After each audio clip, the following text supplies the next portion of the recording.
To close the door. Good evening, everybody.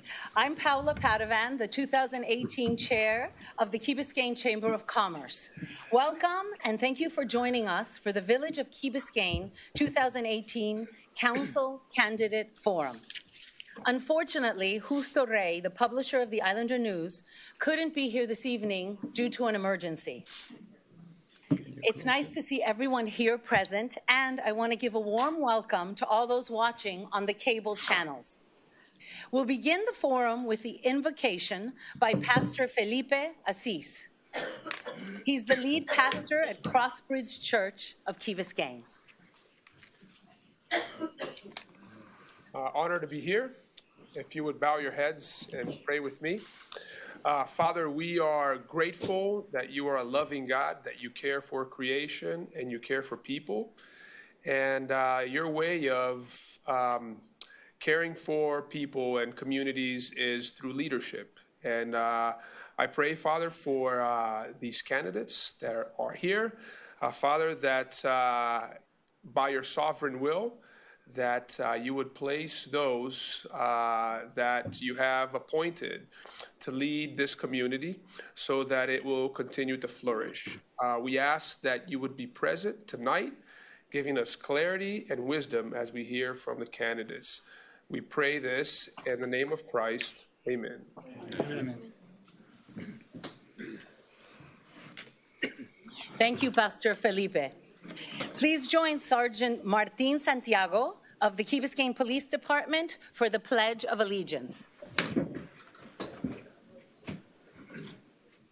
Please follow me in the Pledge of Allegiance. I pledge allegiance to the flag of the United States of America and to the republic for which it stands, one nation, under God, indivisible, with liberty and justice for all. Thank you. You may be seated.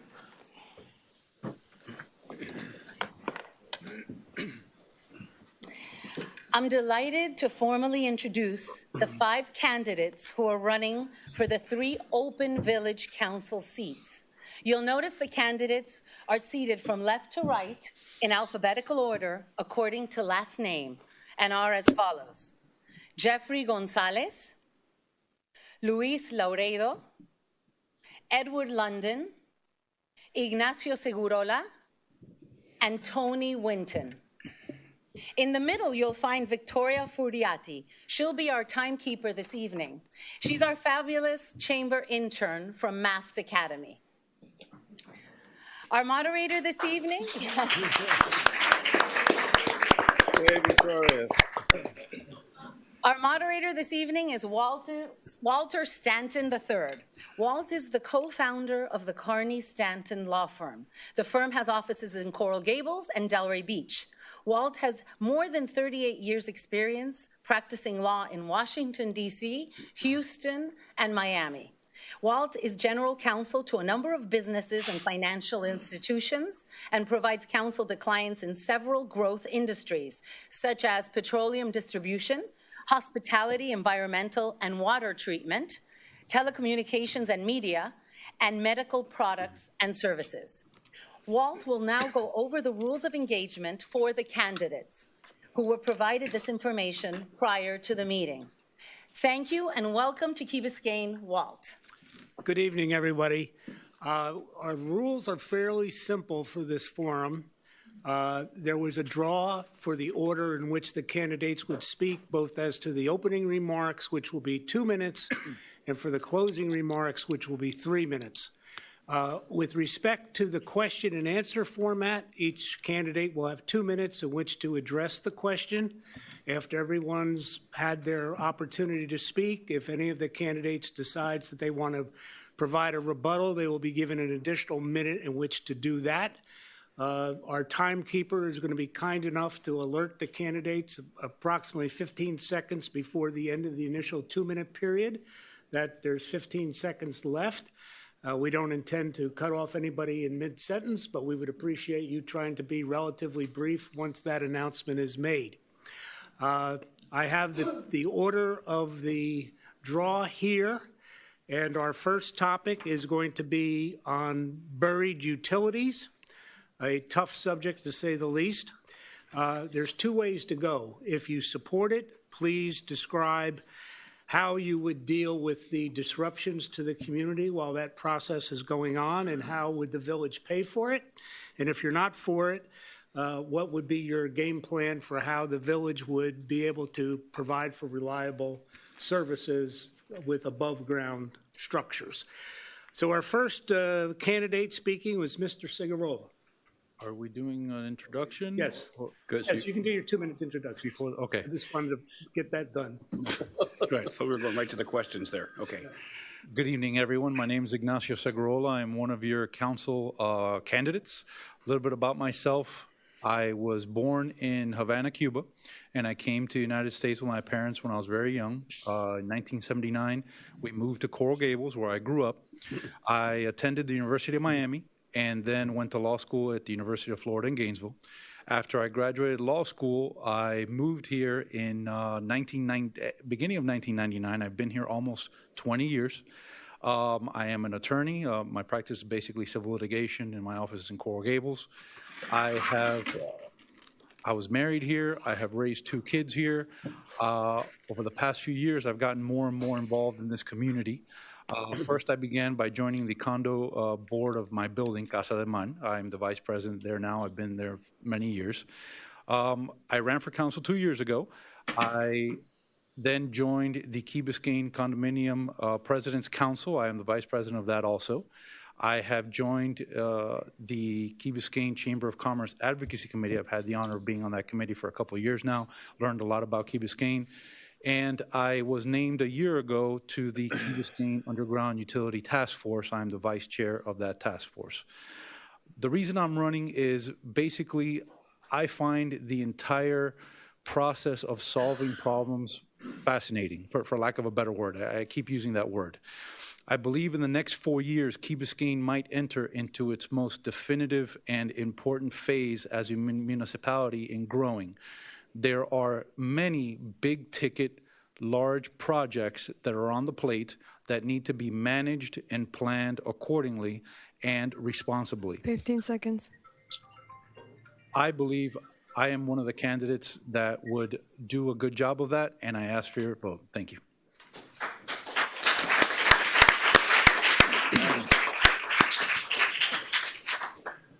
Is he supposed to address the buried utilities now? No. No, we go there's a through. Mr. confusion. Gonzalez is next. Okay, thank you. Thank you, Walt. Hello, everybody. I first do want to thank you all for coming out and committing your evening to learning about us. And it's quite a humbling experience to be here before you. I believe I'm surrounded by candidates that also believe that they want the best for this community. So we all have the same long-term plan. Now it's about how we look to execute on that and approach it in a methodical way that will help us deliver that promise.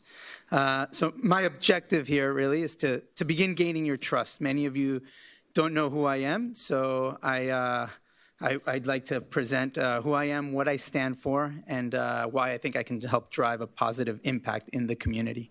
My name is Jeffrey Gonzalez. I'm 43. I have an amazing wife and 2 intelligent and lovely daughters at the K-8 school.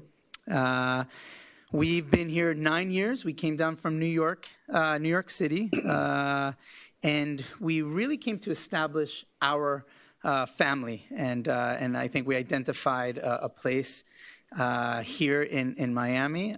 We first moved to Brickell Key, and from there we decided that Key Biscayne was this very special place for us to be, and we came here and we found a home. We found friends. We found people that thought.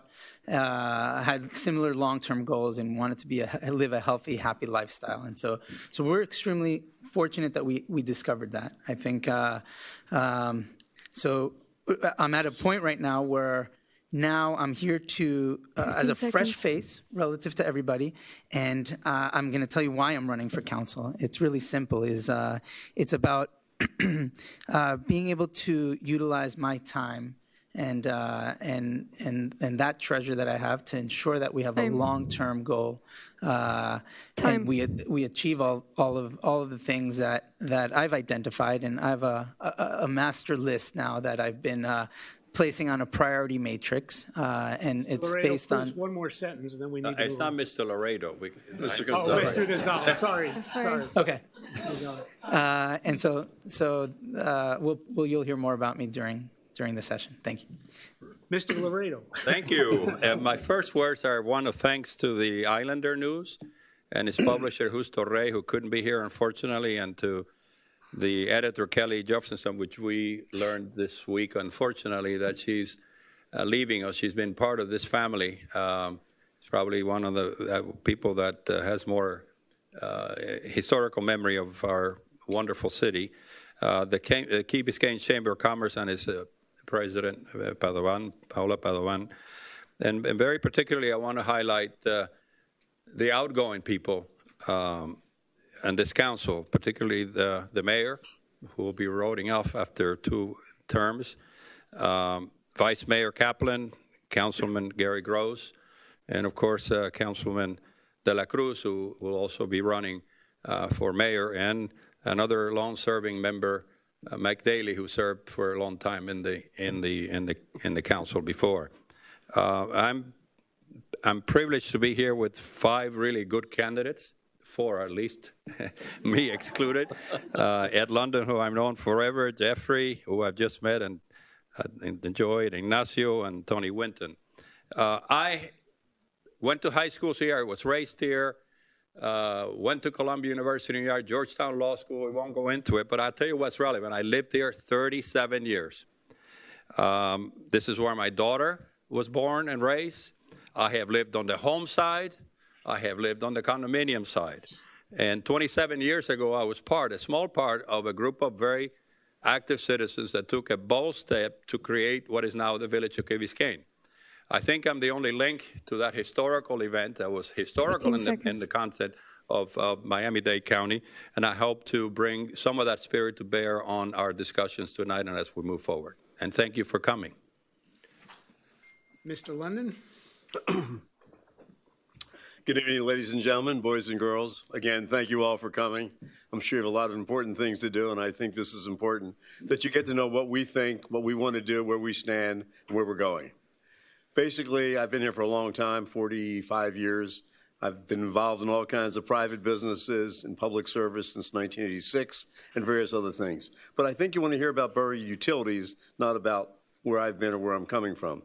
As far as buried utilities, I've been trying to push buried utilities, underground utilities, for 6 years. I've been trying to get the manager, the previous manager, who I love dearly, to get all the underground utility contractors in the state aware of what we want to do, to meet with them, to find out who's interested in doing something, and to learning. The tack they've taken, which was against me, was basically hire consultants, which are fine. But it's been too long, we've gotten too little done, and I want to see it done. I want to see it done soon. And as far as paying for it, obviously it has to be fair. Those who benefit from it should pay the most. Those who benefit the least should pay the least. I don't have a plan on payment. I haven't looked at it yet, but certainly it can't be equal among everybody because that's not fair. So we'll see what happens on that, and hopefully that'll happen shortly. And I hope if I'm elected, that's one of the things I will push and push very hard to get, which is underground utilities, and get the financing to do it. The quicker we get the financing, the better it is, because interest rates are one way, they're going up, and the quicker we do it, the better time we'll have, better chance we'll have of locking in a lower rate. So that's how I feel about buried utilities. I'm all for it. Back to me now. I have a couple more seconds left. So I was in council, as many of you know. I served for 4 years. 15 seconds. I thought that was going to be the end of it. But again, I came back because, number one, I love this place, and I want to try and improve it. And it's pretty damn good right now, but I want to improve and make it even better. Fiscal responsibility, fiscal accountability. Time. I want to have. You can finish your sentence, please, Mr. London. I want to have a CFO. I've been trying to get a CFO who works for the board, works for the council, and actually works with excuse me, works with the manager and all the division heads, department heads, but is hired by the council, is responsible to the council, because I think that, and we'll talk about that later, but I think that would be a great thing for Key Biscayne. Thank you very much. Okay, we have Mr. Winton. Thank you, and thanks to the Key Biscayne Chamber of Commerce and the Islander News for sponsoring this forum, and to the Village of Key Biscayne for letting us use your council chambers so that the residents can be informed. Red tide, red alert. Sea level rise, red alert. Poopy beaches, red alert. Folks, the warning light is flashing. The bells are ringing. What are we going to do about it? Unfortunately, we've looked at a pattern where, although we have really fair-minded, good-hearted people on our council, it has too often devolved into inaction, to sometimes petty bickering and not focusing on the big picture. We have some major, major challenges ahead of us. We absolutely need to take them on with all the gusto we can. We have tremendous resources on this island. We have scientific resources. We have great planning resources, and it will all come together if, as a community, we get to a consensus point around a strategic plan. And that's what I hope our candidates will be talking about tonight, is how we're going to develop a strategic plan that's going to last for decades, that will keep our island paradise exactly that. Thank you.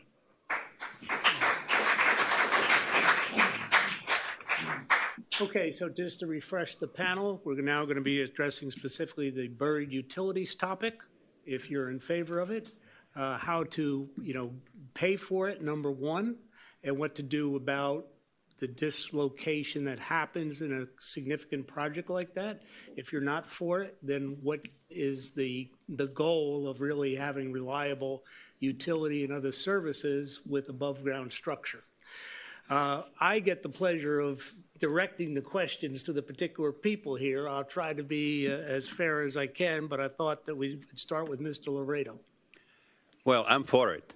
And I was for it 25 years ago when I was sitting in the Public Utility Commission of Florida. And this whole issue stayed statewide. So I know a little bit, perhaps more than the rest of us, about utilities undergrounding. It makes sense. It's logical. Financially, we go through a disaster, and financially as well as physically, every time we get hit with a hurricane, we do sit in a particular part of the world where we hit with high winds. And the question of how we pay for it has to be equitable within the two sides of the island. But it is a must, and it's part of why, one of the reasons I am running, which is fiscal responsibility and careful managing of our limited resources.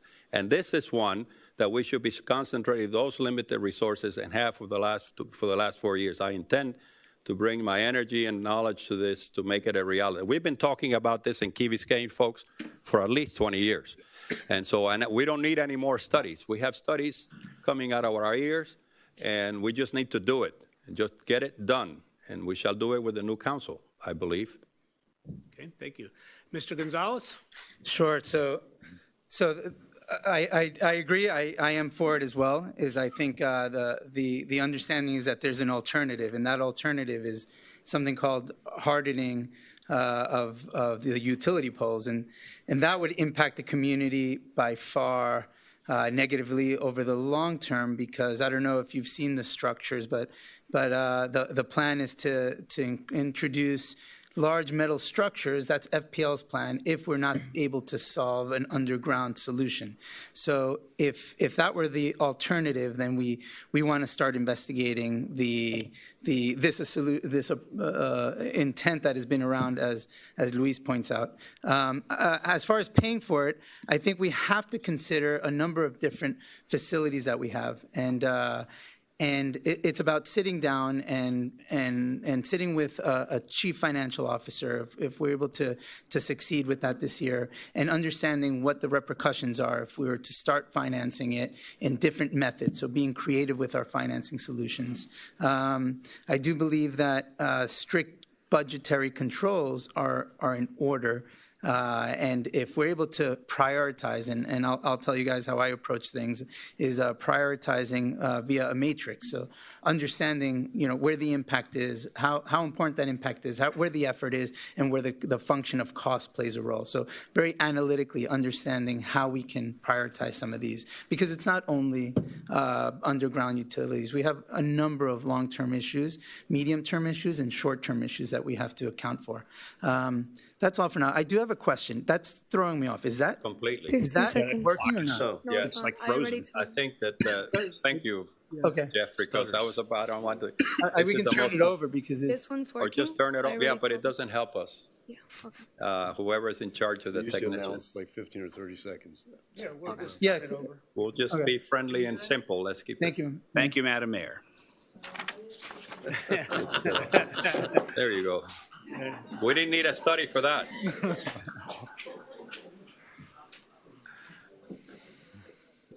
I know you got interrupted. Do you have anything further to say? No, please continue. Mr. Winton? Right. So I think you're going to hear that most folks are in favor of undergrounding. It's really kind of a no-brainer. Who's in favor of power outages after a hurricane? Okay. The real issue at undergrounding is, your first part of your question is the disruption.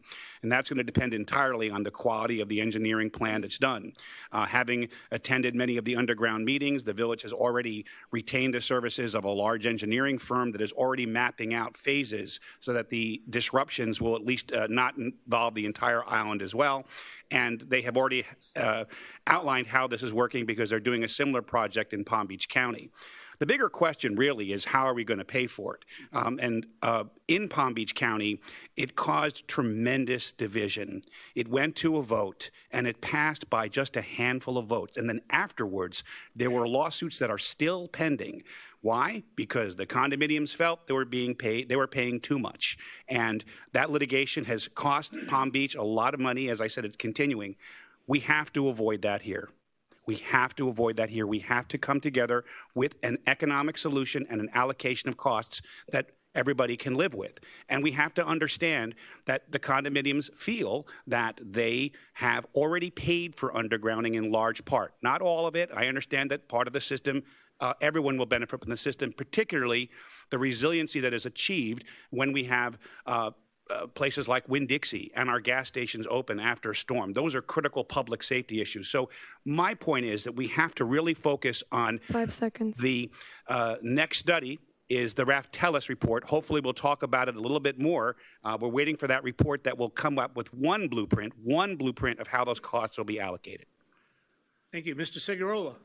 I am for undergrounding.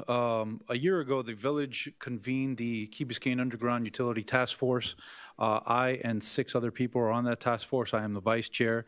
First thing that over the last 11 months, that task force has met 13 times.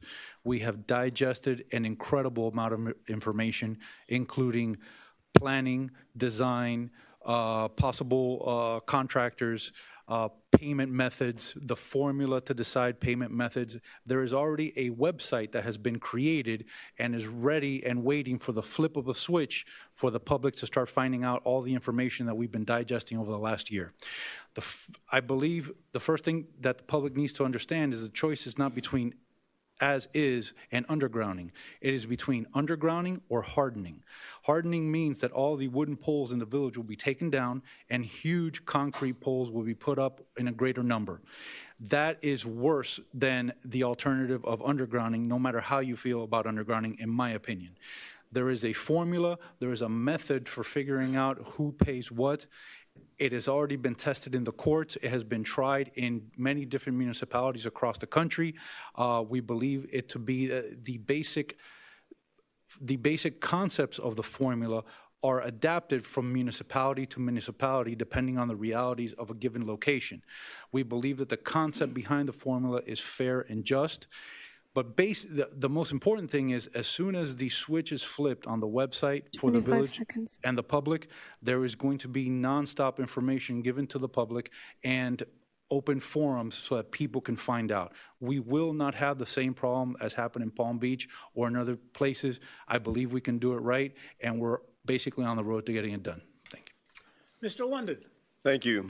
One of the ideas I had as far as paying for it or partially paying for it or making the cost less was that when we dig this ditch or when we horizontally bore this ditch or these pipes, we put in empty conduits in there. Now, what would you do with these conduits? You basically tell the telephone company or the cable company or whoever else wants to communicate with you that, hey, you want to be underground? You rent them, you're going to pay us rent for them, or you're going to contribute to the cost of putting them in there. And basically, we also can have a competition because now cable is not limited to one company. Anybody can be in the cable business. So when they have, but nobody wants to go string wire on every utility pole.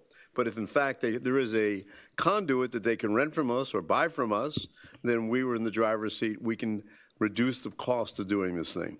As far as disruption, I disagree completely with what one of the gentlemen said, because I think we should go ahead and do it as quickly as possible on the entire island as possible. This is not like a sewer project.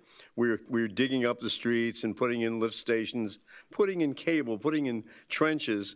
Horizontal boring is very quick and very easy with ditch witches and horizontal boring machines, and there's no reason not to do it all over the island as quickly as possible, so any disruption will be over as quickly as possible.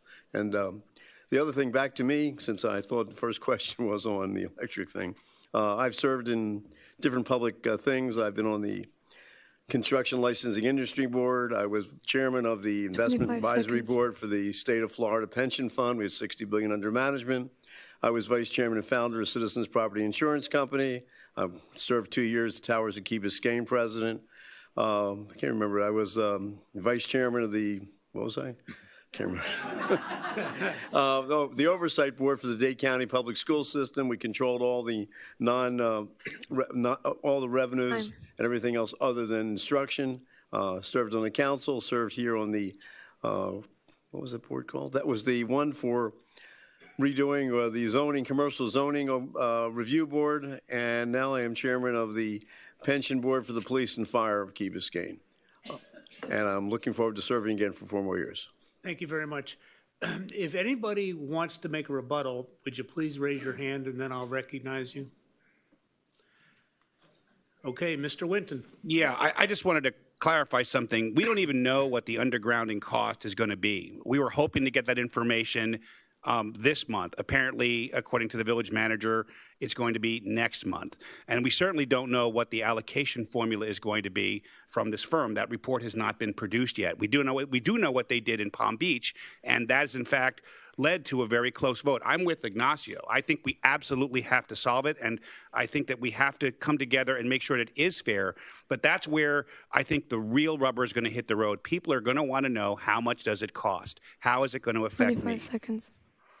I have a concern with Ed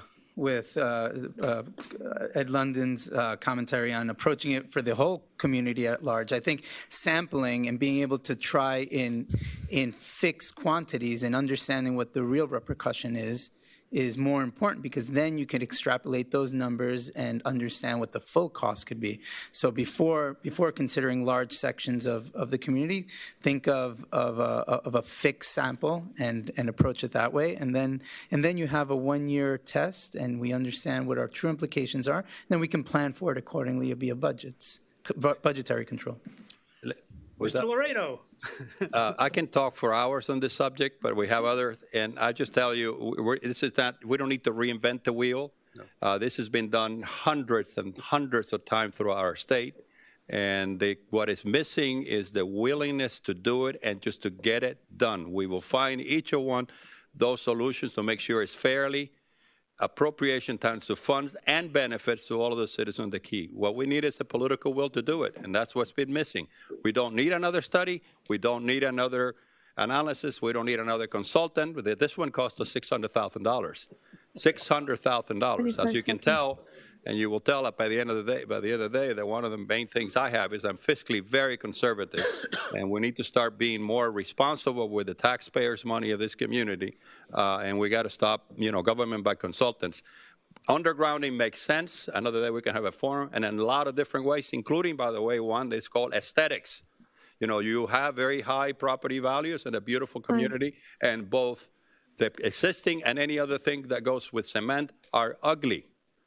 They're ugly in that they do not resist wind. So I think enough said on undergrounding. I think most of us now say that we support it, and each of the either subtitles therein will be matter of discussion and decision by the new council and its new mayor. Thank you.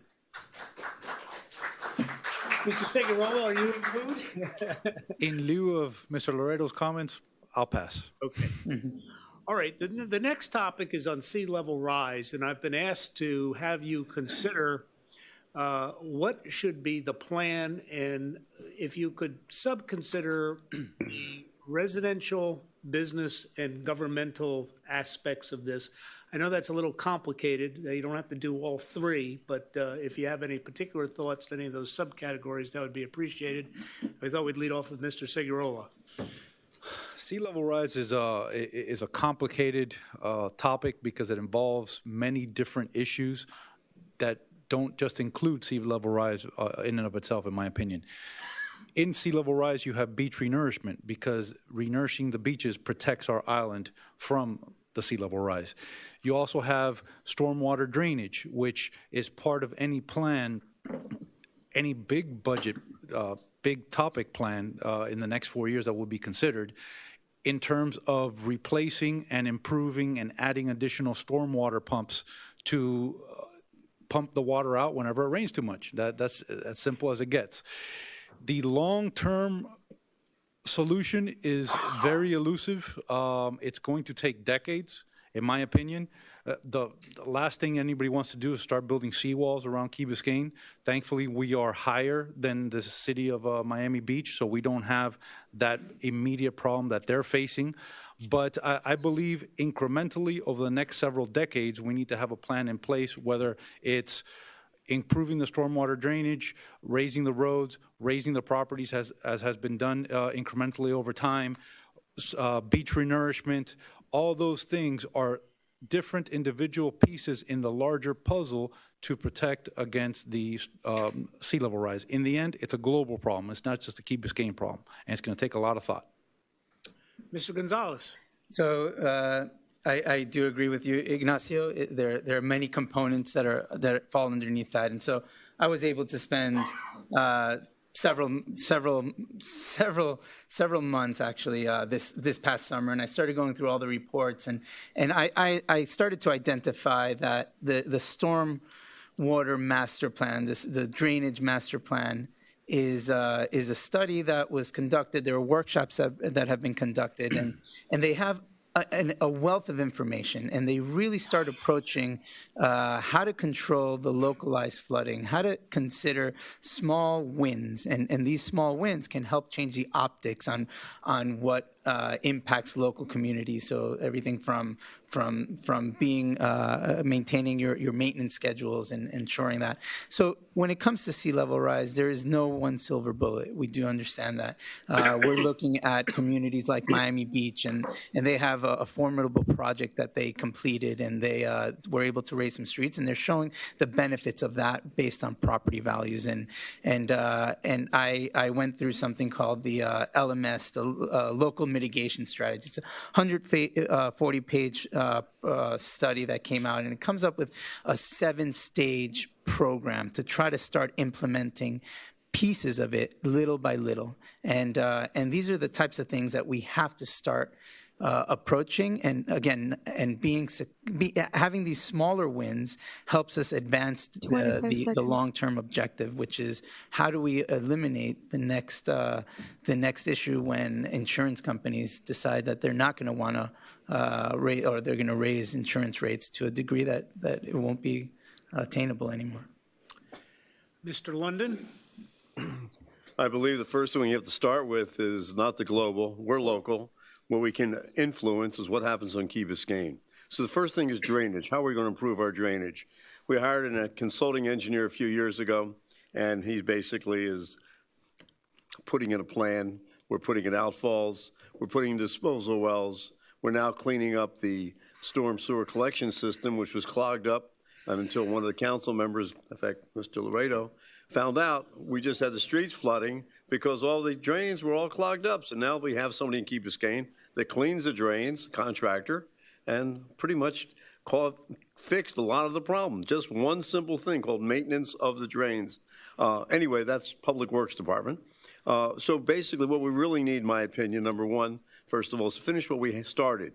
Outfalls, excuse me, sump pumps, and basically disposal wells. These are big holes in the ground that go down to the aquifer and the water flows through them, just to make it really brief. Then when it comes to what are we going to do outside of that, I proposed about 4 years ago to raise the BFE, the base flood elevation of all new houses, to 12 feet. I was voted down because the people said, when I say the people, I don't mean council, I mean some architects and others said, well, you know, that won't look good, they're not going to be attractive, so let's keep it at 10 feet. Which the easiest thing to do to protect future people is elevate the houses. All new houses build, lift them up. So if you do have flooding, it's not going to cause the damage. You can't stop the flooding. All you can do is try and mitigate 5 it. seconds. Mitigate it real quickly, and I'll stop. Mr. Winton. Thank you. Tropical Storm Gordon, September 3rd. It was a minor tropical storm, 2 to 4 inches of rain. Go to my website, TonyWinton.com. You'll see a picture of the street level flooding on Mashta Island. And I'm sure you all know how bad the flooding was here. The drains, they're not clean, sir. They're not even working. Those drains were inches deep of where we were not draining the water from a minor tropical storm. Right. There are pictures from Hurricane Irma of water running through the lobbies of the Botanica condominium. Again, we got lucky with Irma. That could have been a Category 5. That's why there was an evacuation order. Sea level rise is an existential threat to the existence of this community. Now, the good news is we have resources and we have time. And there are different strategies that a lot of other candidates here have raised. It's going to require a sustained strategic effort for the best engineering solutions. Some of it will involve improving drainage. Some of it will involve, at a later point, perhaps raising streets and hardening other elements of the village. But it's something we have to get serious and we have to keep focus on. And that's what we need to do going forward. Thanks. So, Tony, I do agree with you. We have one person who hasn't spoken yet. Sorry. Mr. Laredo, please. Thank you. The very sea level rise is obviously an issue a little bit slightly out of our jurisdiction. It's more in God's hand, but it's a reality that we all have to face. And I think I don't want to bother the audience with the repetitive, also some of the other stuff that the other members have said about drainage. But it shows us that the need for some sort of strategic planning and vision, and that does not mean, folks, hiring another consultant. It is you electing us to do the thinking for you, and hopefully with your support. And one of the things that is missing is the whole issue of re-engineering our beach restoration. I don't want to call it beach restoration, beach re-engineering.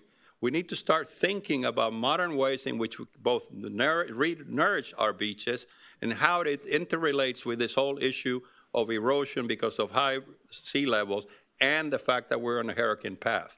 But it highlights to me the need to, in that particular area, which one of the jewels of this community, no matter which side of the Grandon you live in, is the beach. And one of the reasons this is high value and very desirable neighborhood or city or village is because of the beach. And it's a neglected asset. It's probably the biggest asset of this community. And we have just always piecemeal it. We'll refill it this year, 5 years, how many $1 million? And we know that it's going to erode because that's nature. So I don't have the answers. The only thing I know for sure is what I don't know. And I'm open to new thinking as long as it's viewed not as a piecemeal solution, but as a strategic vision of how to solve this whole issue that affects an island, which is what we are, an island paradise.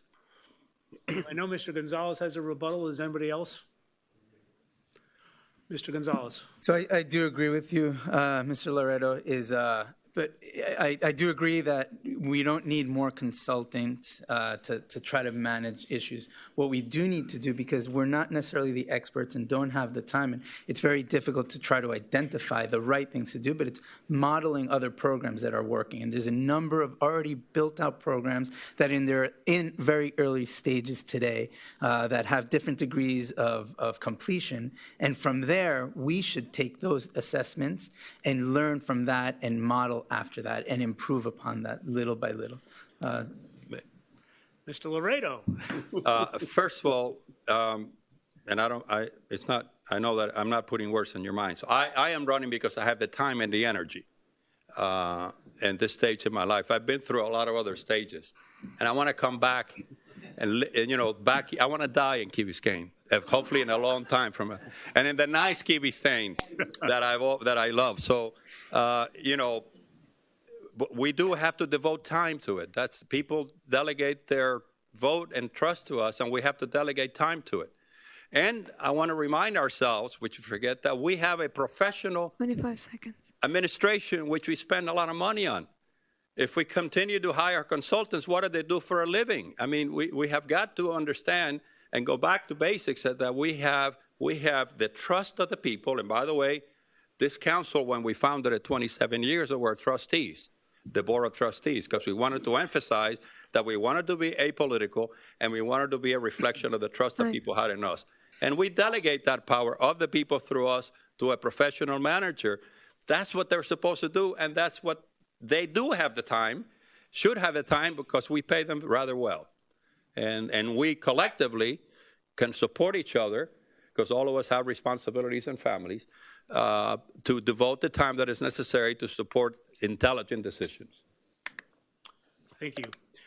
The next topic is traffic. Never an easy one. Everyone realizes what it is, but what to do about it's a little more complicated. I've been asked to have you respond to how would your plans affect the mobility, safety, and quality of life? Mr. Winton, why don't you lead us off? Thank you. Traffic is not just a Key Biscayne issue. It's the #1 issue in Dade County. That's repeatedly shown in polling across the county. And for us, a lot of it is the interaction over the Rickenbacker Causeway. We do have local traffic issues, and there is a new smart light system that is about to come online any day now, I was told by a member of council earlier today. That should make a big impact. I also think that we have to get a little strategic about the intersection at Harbor and Crandon. There's been a lot of discussion about a purchase or an acquisition of property there. I know it's been studied in the past, but I think now that we have the entry block potentially in the mix, we might want to look at a traffic circle at Harbor and Crandon. Then there's no lights. The traffic just flows continuously. And if there's more space to put it there, we should at least consider that. And we might actually have to hire a consultant. I'm sorry, Mr. Laredo, to check that out. I don't know enough about traffic studies to make that decision wisely. The point, though, is that in terms of safety, a lot of it is about enforcement. And we have a fine police department. Charles Press has spoken repeatedly to council about it. He has led enforcement campaigns, and they have been effective. And I'm 100% behind that. Okay, Mr. London.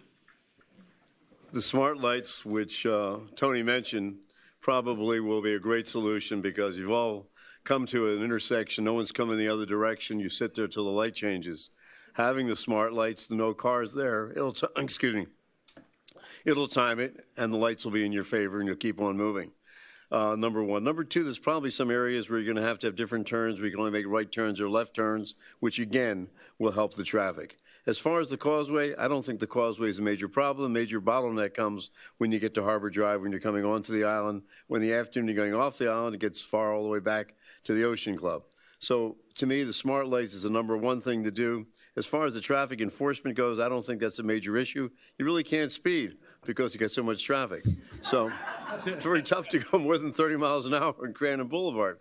Now we also, I guess, a couple years ago, 3-4 years ago, we talked to Chuck Press about having some police in the morning or afternoon or whatever the rush hours are to direct the traffic, get it moving. And he said, of course, he'd have to have more police to do it. And then he actually did it. And now I don't see him doing it anymore, so I assume council or the manager has decided that it's not necessary or not effective. But I certainly want to re-explore the idea of using this, 43-man police force we have to try and do something to help the traffic until we get the smart lights and keep things moving. Mr. Gonzalez? So there are a number of quick wins, I think, with traffic. I came down from New York, and traffic in New York relative to Key Biscayne it does make me smirk because, but I do understand people that live here, and I acknowledge that during the peak hours, during school ingress and egress, there are concerns, and particular concerns are on safety and children's safety while they're crossing. And I think the recent campaign from the texting, the anti-texting effort and the enforcement on that is going to go a long way. We, as a civic-minded community, have to keep supporting those types of initiatives. So traffic as a whole, I think, is solvable. It's a small, easy win. And the more of these easy wins that we start to attain as a council, the more confidence that we can all gain and to try to solve some of the bigger issues that we're presented with. So at the end of the day, smart lights, technology, potential crossing guards, if they're not police officers, to try to manage some of the intersections. I understand Harbor and Crandon is an issue on entry during the evening hours. But they're all minor inconveniences that if we were to consider, not so much a consultant, but if we were to reach out to the folks over at Disney who have this massive operation on pedestrian control, on traffic control, and take some of that out of the box, or for them it's not out of the box thinking, but maybe for us it would be where we start to consider a new approach to how we solve traffic. Perhaps even a consideration is adjusting the one-way streets for ingress during the school hours, or outgress, or closing certain sections of the streets in the morning or in the afternoon to improve the flow. But again, all things that we can start to open up as small wins and pilot them. Mr. Laredo. Well, I'm a strict advocate of strict law enforcement, and particularly traffic enforcement. I won't get into some of our cultural differences here, but the laws are made for all of us to obey. One of the reasons I'm running also, because I see, and this is a fusion of two issues, is the evident lack of civility in this community. This used to be heaven. You would cross the bridge, and it's like you left all the craziness behind. And yes, we had a fancy little dream, and we're different, and it's ridiculous. I lived in Buenos Aires, I lived in Paris, but we're spoiled, and we like being spoiled because we work for it. We work for it, and we pay for it. So we have a different vision. It's this thing, it's gotten out of hand, and it's very tied to the civility, the decay of the spirit of Key Biscayne. Key Biscayne nice is dying. And you can see it as you come off trips with people running in front of you, taking 2 spots in the parking area. And you know the only way to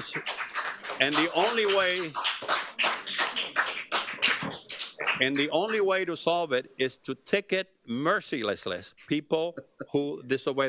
It's no laughing matter. This is what we call a slippery slope. If you let this go for more years, we're going to be back in another kind of mode of government. We work too hard to get to where we are, and we cannot let it get away from us. Traffic is a major pain in the neck every day to the citizens and the kids, safety of the kids in this community, and it erodes our civic conduct. I make that a big part of my involvement for why I'm running and why I will be active in this council. Thank you. Mr. Segurola. I learned recently that during the middle of any given weekday on Key Biscayne, we have a population density comparable to New York, Chicago, LA, any other major city in the top 10 list. The problem with traffic is that we're so popular. Everybody wants to be here, whether you're living or working. That's good and bad. I don't think any one thing's going to solve our traffic problem. The smart lights, which are coming any minute now, are great, and that'll be one thing, but we need more than that. I think there are solutions that could be taken from many other different places. In my office is in Coral Gables on Ponce. For about over 15 years now, Coral Gables had the Coral Gables trolley. Basically, anybody in Coral Gables that is within walking distance of Ponce parks their car in the morning and never takes it out again. I believe we can do exactly the same thing with the KB loop up and down Crandon Boulevard. When people come, they park their cars, they can get up and down Key Biscayne without having to move. Number 2, something interesting has popped up with the talk of the library being taken out of where it is now in front of Key Colony.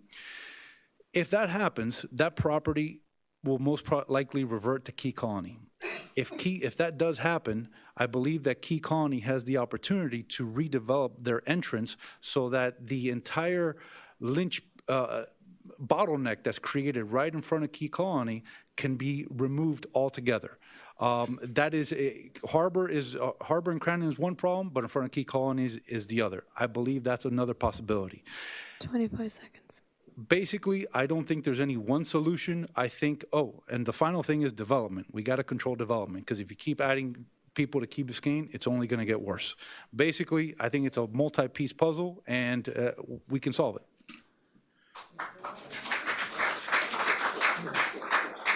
Anybody care to offer a rebuttal? Okay. The next one is another challenging topic, beach restoration and beach quality.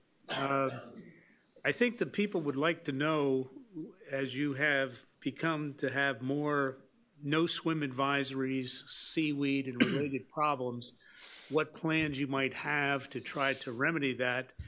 Obviously, this is part of an overall beach restoration concept, so feel free to address both in your remarks. Mr. Gonzalez, why don't you lead us off? Sure. It really is a no-brainer. I think, as somebody pointed out, one of the greatest assets that we do have is the beach, the proximity to it, the availability to it, the private nature of some parts of it. And the fact is this entire summer, it's been very uncomfortable to assume that there's poop on the beach, or that there's the bacteria Enterocoli coli. I can't even pronounce it, on the beach.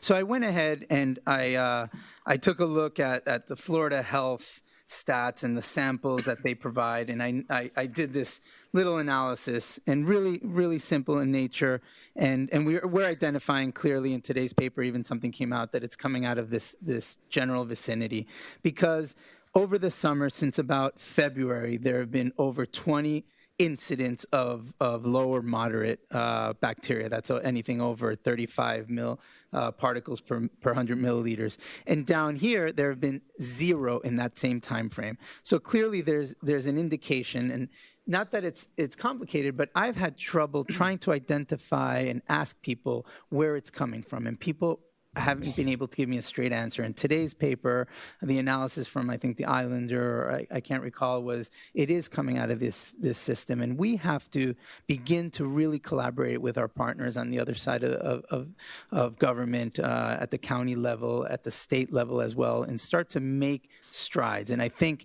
where I really see my strength is in being able to collaborate with people. On a daily basis, I'm working with a number of different people to try to facilitate solutions. And so in this case, I don't know what the council has been doing. I agree that we all have the same intent, and I'd be ready to begin the deeper conversations with other partners, because we can't solve this on our own. Mr. Winton. Thanks. This is a critical issue, as I mentioned at the top of our meeting tonight. We have red tide. It's an extremely rare event on the Atlantic coast of Florida. It can cause illness. Joggers running off the beach start, wheezing because they're inhaling this toxic stuff coming from a microorganism that's a natural part of the environment that for some reason is accelerated here on this side of the Atlantic. The other question, which is a completely different issue, Jeffrey, is the fecal contamination. And it actually is a very difficult problem to identify. I want to commend the village for actually partnering with Miami Waterkeeper and actually increasing the number of testing that's already been done. The village actually did respond pretty quickly when we started getting these multiple alerts at Crandon Beach that sometimes would involve the beaches at the condominiums and the beach club. It's a problem.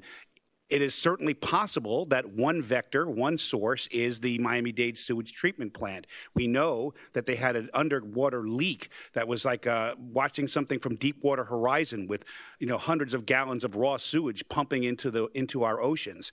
But we don't know the source of this, and the most recent data is that it was not pinpointable to human fecal contamination. So Unfortunately, it's a complex scientific issue. What we can do as a community are two things. One, we can insist on best practices that are being outlined by groups like Miami Waterkeeper. We have fantastic scientific resources here like the Rosenstiel School and 25 NOAA up on seconds. Virginia Key.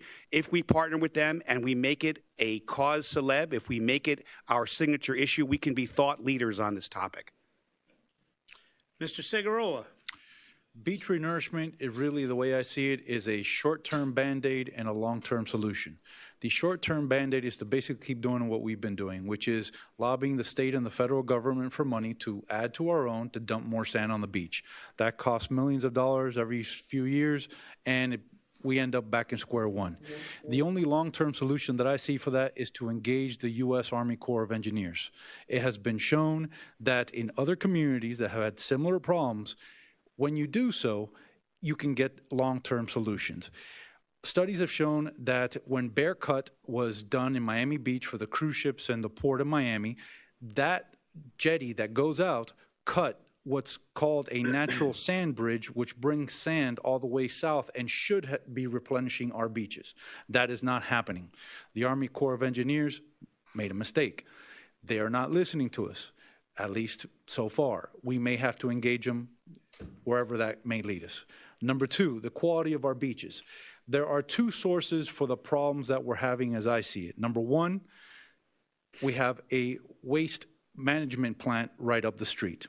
They say it's not them, and they base that on data that they collected. It's kind of convenient. I believe we may need to go get our own data and do our own investigation. Number two, comes straight from the ocean. That problem, unfortunately, is a little out of our jurisdiction, as Mr. Laredo said before. The solution for that I see is to partner with the state and the federal government to make whatever changes we can over the long term and improve the quality of the beaches. Thank you.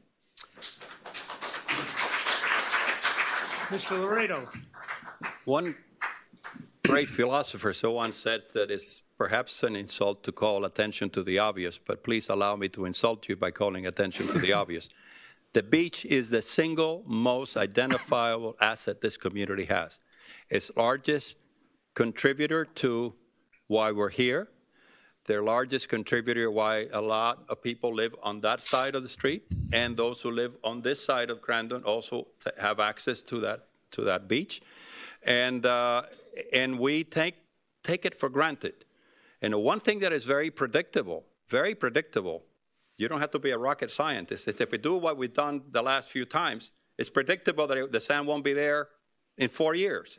So clearly, if you have any common sense, you got to say, stop, pause, let's try something new. I think it requires re-engineering our thoughts about how to do permanent and sustainable beach sand and all the implications of that. And there are plenty of opportunities and plenty of experiences, both in the United States and in Europe, particularly the area around Holland, as we know, big area where flood control is very important.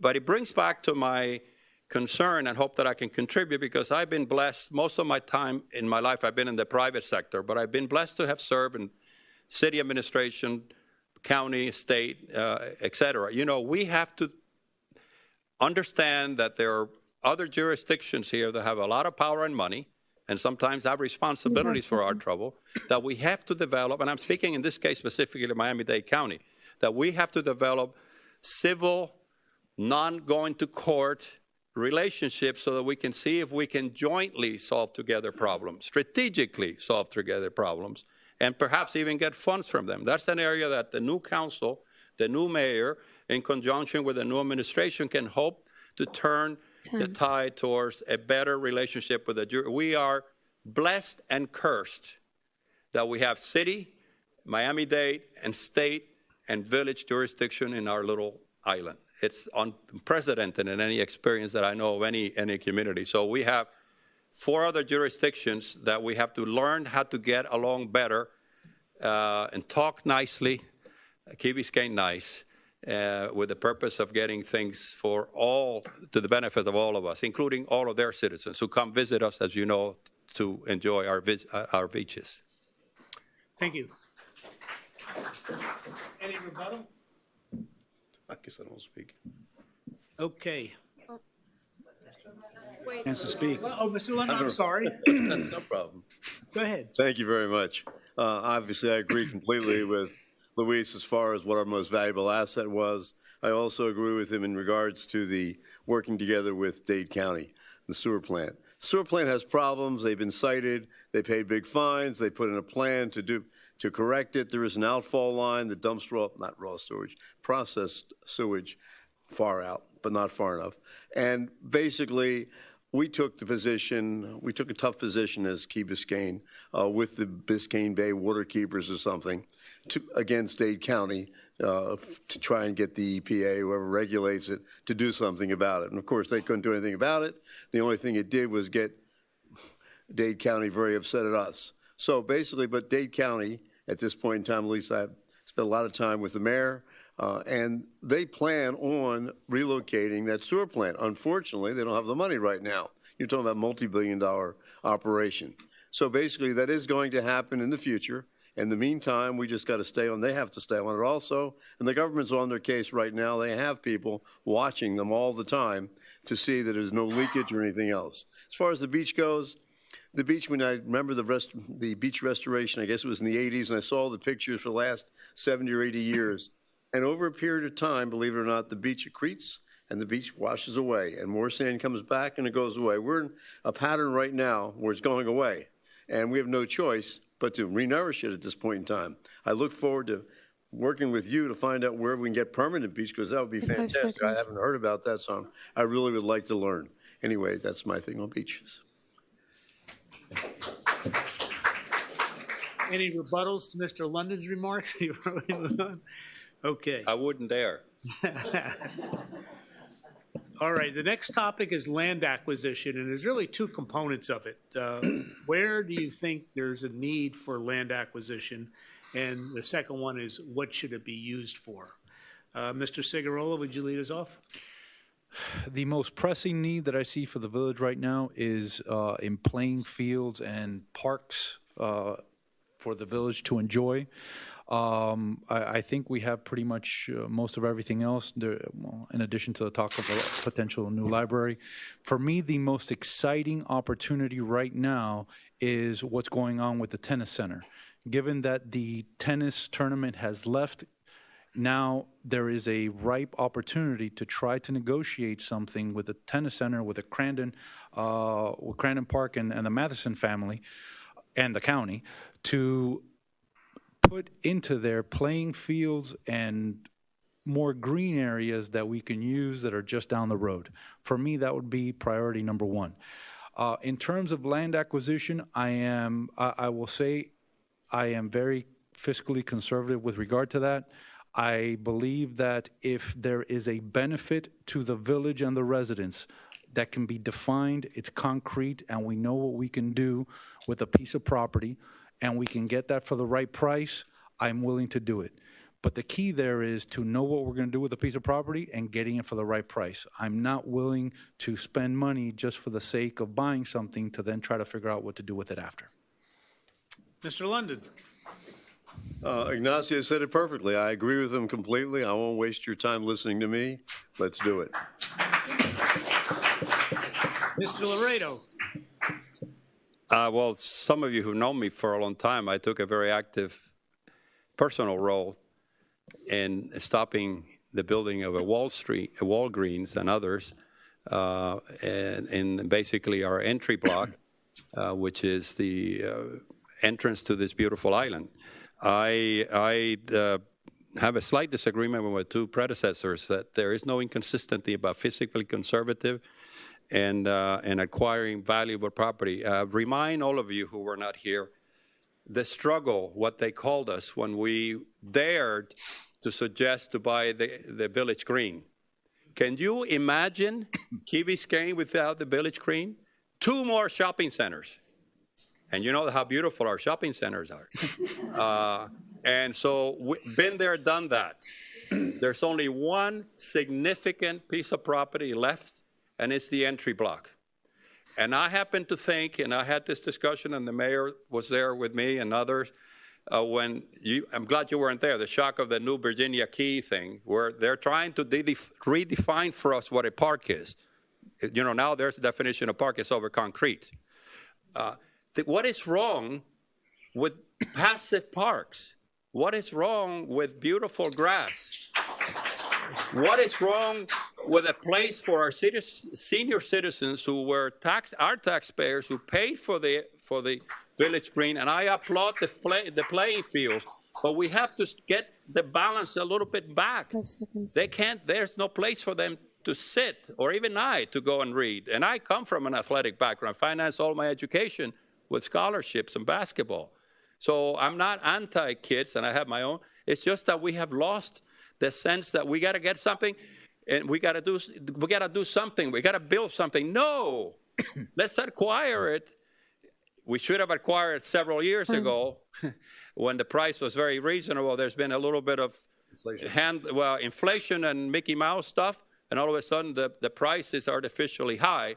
But I think it is an extraordinarily important investment. I think it is a fiscally responsible investment for the betterment of ourselves and however long we have on this planet and our children. That there is no other option, folks. If that goes private with a condominium, it's gone. We shouldn't have any more. So let's don't be penny wise and dollar stupid.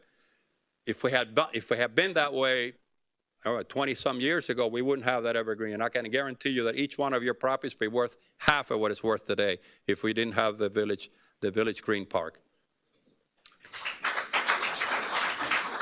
Mr. Gonzalez.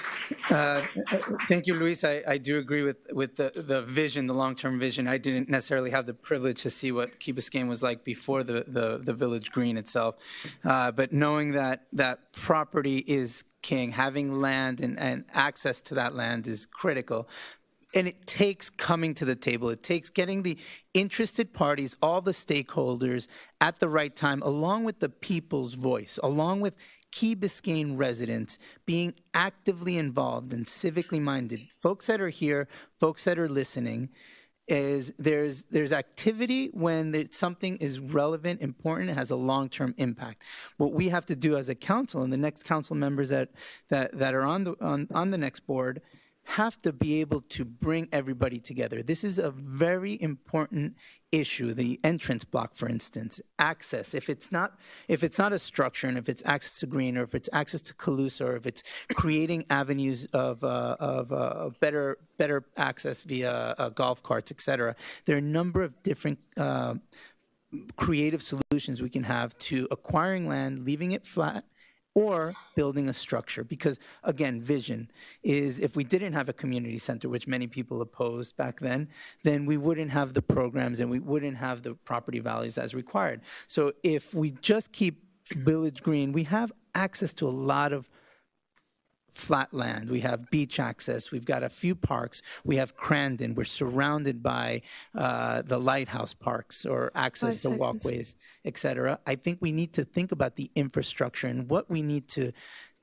build in these areas if that's the approach, but it needs your input. It needs the people's input because the 7 people on council can only come up with ideas taken and vote on them. We need everybody's input.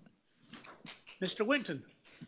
2 words, 530 Crandon. Okay, we acquired 530 Crandon. It took forever, and I think we have a plan now. I think it's going to start. Is it? I'm not sure. All right, you have to be careful about expensive property acquisition without knowing what you're going to do with it. Buying land for the sake of buying land is not necessarily a winning proposition. That leads me to the key point on this. Strategic planning. What do we need? What are the priorities? Is it a senior center? That could be a priority. Maybe it's another kind of a facility. People have talked about a performing arts venue. The fact is that has to fit into a strategic plan. It's a very large investment, and as I mentioned at the top of our meeting, we are facing immense challenges that will have immense financial impacts. So it's really important to know what you're doing and be strategic. So I'm afraid I have to disagree with some of my other candidates here. I do not support just buying an entry block for the sake of buying the entry block. It has to be connected to a strategic plan. Any rebuttals? Mr. London and then Mr. Laredo. The number one property I think we should buy, we've been buying it for about 4 or 5 years now, is the police parking lot which is where the police cars park, right behind over there. Over there is. Anyway, so that number one, we had to deal with the county, and we've been messing around with it for years now, and I understand the county now is basically saying, hey, we might not be doing it with us. But that's number one. It's a reasonable thing. We can increase our parking. We can have activities, lower level, upper level, parking in between. Number two, and I'm talking about buying the entry block or buying anything else, especially the entry block, since it's a big topic. Number one, what we have is that they don't have any other customers. There's no other use. The Walgreens couldn't go there. It makes no sense. There's an overabundance of zone commercial around on Key Biscayne. There's no demand for commercial. Anytime you see shopping centers and you see offices, you know there's too much commercial space. Commercial space pays the highest rent, has the highest value. They're stuck. Originally, about 4 or 5 years ago, went for $4.5 million from the last people who thought they were going to do something with it, and the people picked it up from the bank. Then when they were stuck with the thing and they couldn't do a damn thing with it, couldn't do it, Walgreens couldn't get anybody, couldn't get a bank, couldn't get anybody there. What did they do? They found some other people who said, hey, we're going to do this grand plan. They gave them $15 million. Now they've done it for a few years, and I don't know how many more millions they've wasted. And now they realize, hey, they can't do anything. So they said, well, you know, Village, you can pay us $22 million. But you're nice guys, maybe 17, who knows what. We originally had an appraisal done about 4 years ago, Michael, I think, 5 years ago. And I think it appraised out of $4 or $5 million. And that was really a bad appraisal trying to kick it up to that value.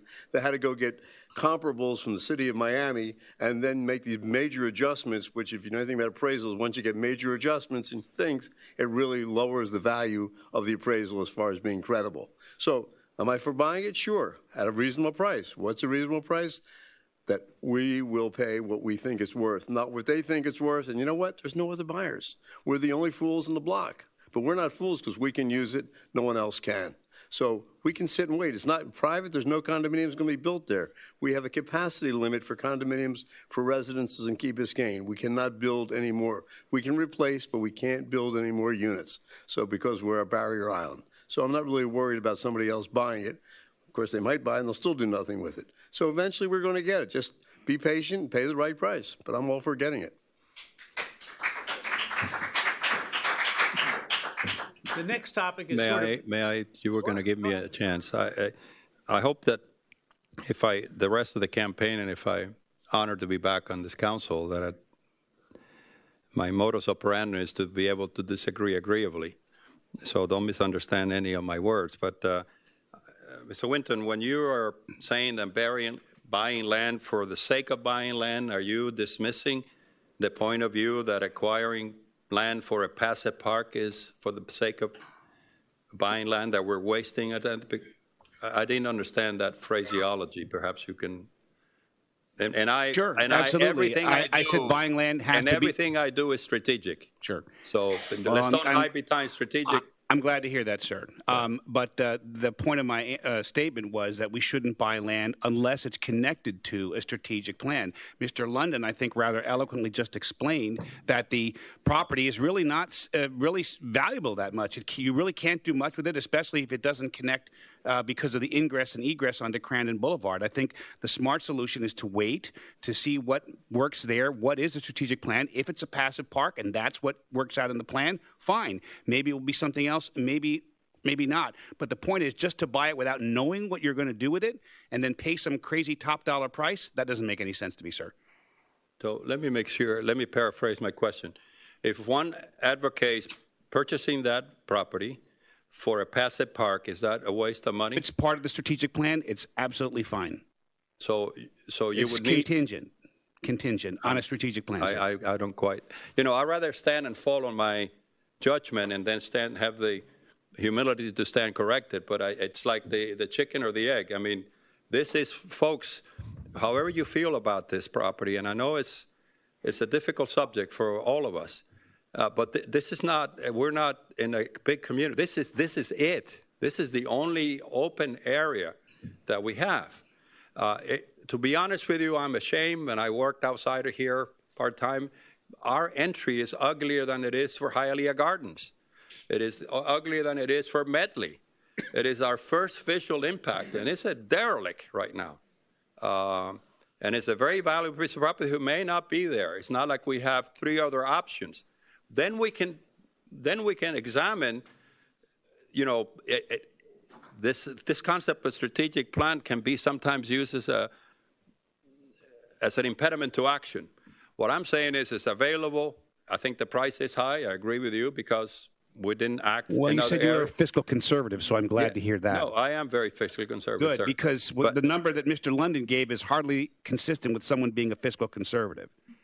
What, $4.5, $5 million? For the entry block, what would we say the price was that they were saying? We'd pay her what they said they wanted. What they wanted. I didn't say we'd pay what they wanted. I Right. said where I would be prepared to pay. Yeah. But Hey, anyway, listen, I think we're getting a little off Yes, our sir. format. I I apologize. think it's been productive. my apology. I think it's been productive, but we have some other topics, so Yes. it's not meant to just arbitrarily cut you off. The next topic is sort of a segue topic and deals with recreational facilities. So as I understand it, the topics are, do you favor expanded the community center, putting in a new library, a cultural center, and potentially a performing space? Mr. Laredo, could you lead us off?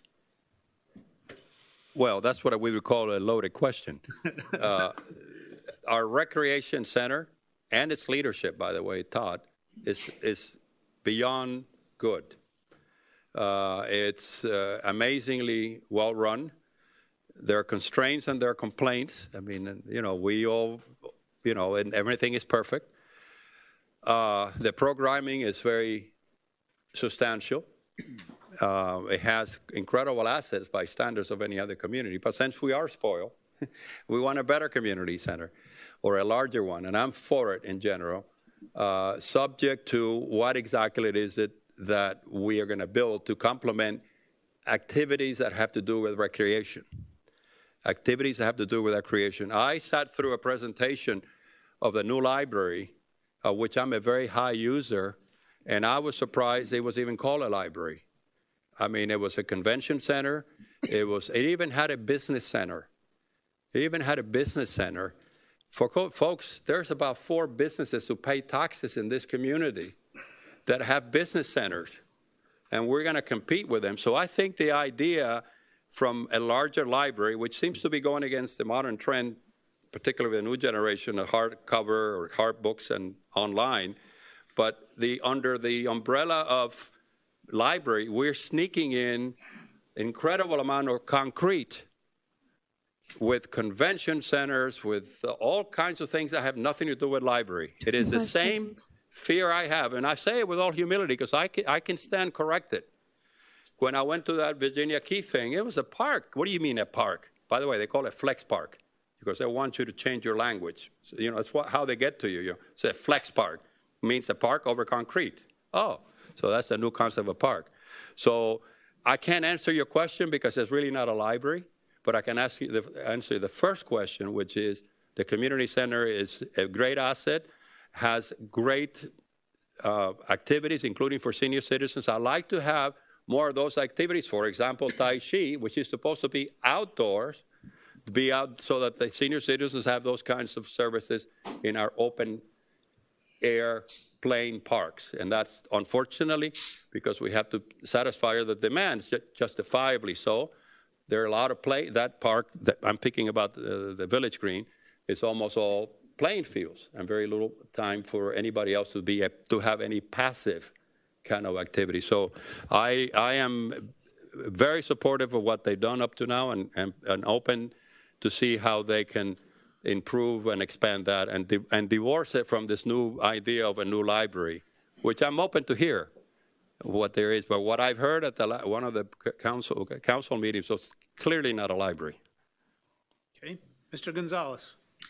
So I was able to spend some time with the leadership at the community center, Todd and Roxy, about the senior programs, and I'm extremely excited that it's really a community hub where all age groups can combine, get together, have their independent spaces, but still be part of this vibrant community, which is what makes Key Biscayne really amazing. I think this new expansion plan, I saw some sketches for it. It's a phenomenal idea. I think it's going to improve things like parking. I think it's under the space. It might be a couple years' time before it's completed, but it comes back to the vision that some people had when it first started. it, the community center itself being this center of activity, and making sure people come together. I think the idea of a cultural center, smart.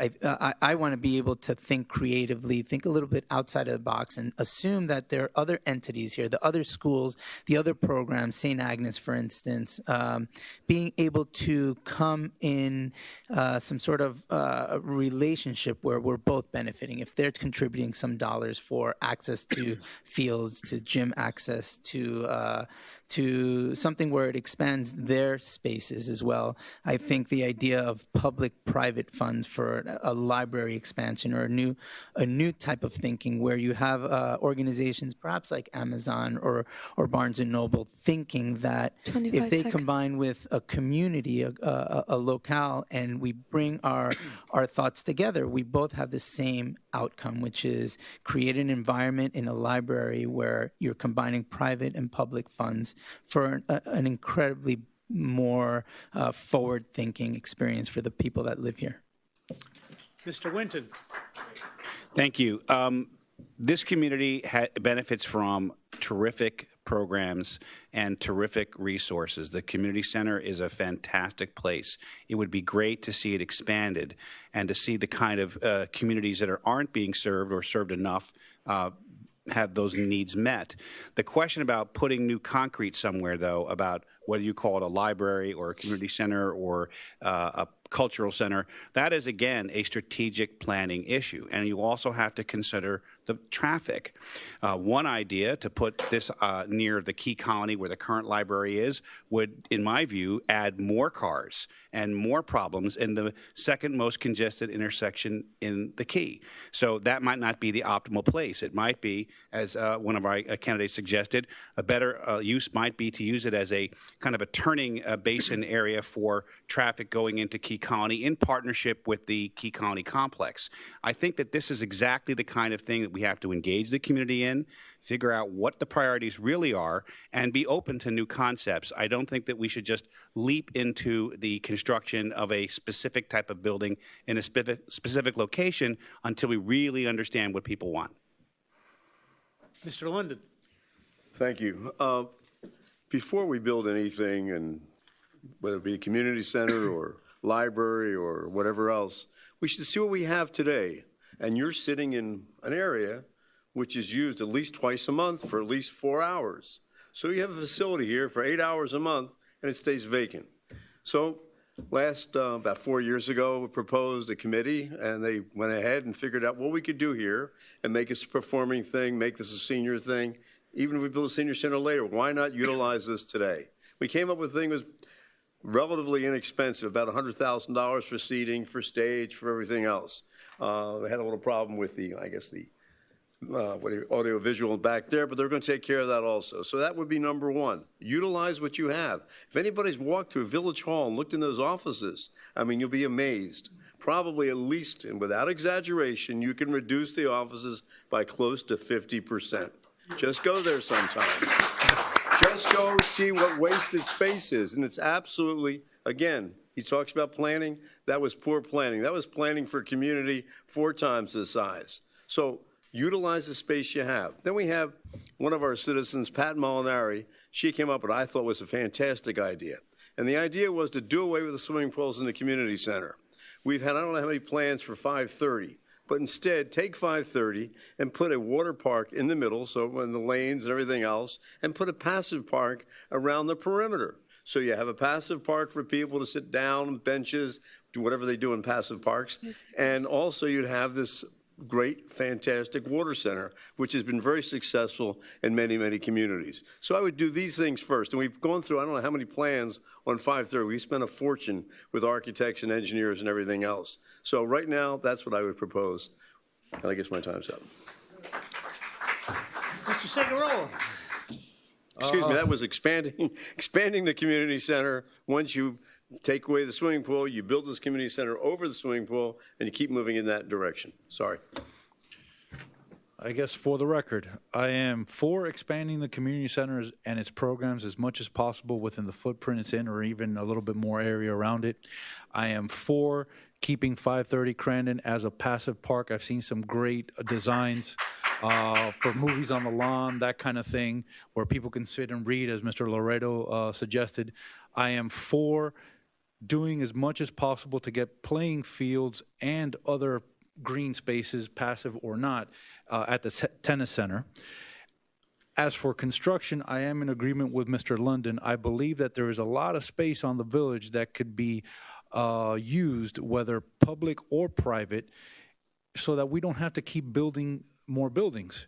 There's space in the Esplanade, there's space here in the Civic Center, there's space in a whole lot of different places that could be used, whether purchased or through rent, for whatever programs that the city wants to, the municipality, the village wants to expand into or retract later on if you don't want to make that hard investment right up front.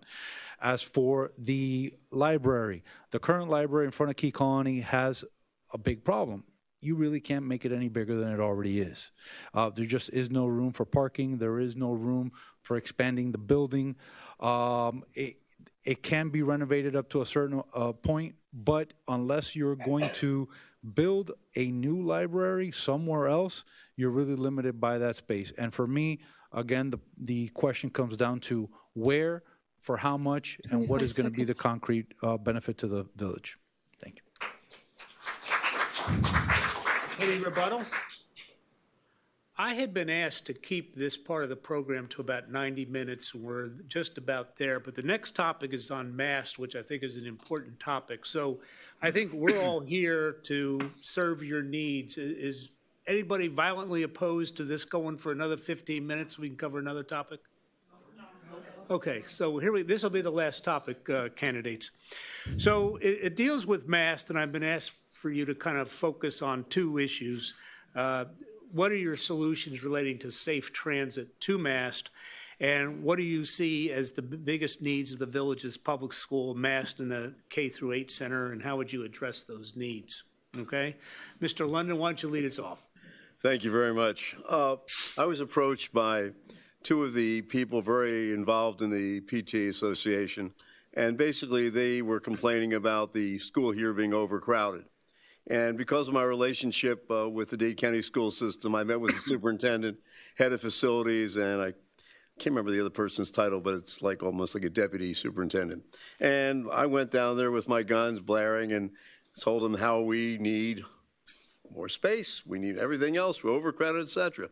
So of course they whipped out all the numbers, and I look like a fool because we're not overcrowded. We have so many student stations, and we're not even up to capacity. One of the reasons for that is because they're taking the people into MAST.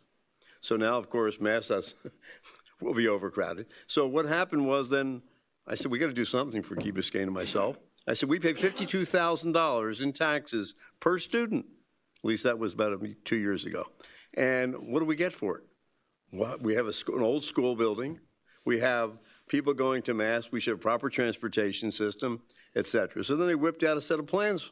And the set of plans is for a new building right here where the I guess you call it the teacher's parking lot, the northeast corner of this thing. And they have this thing all designed and everything else.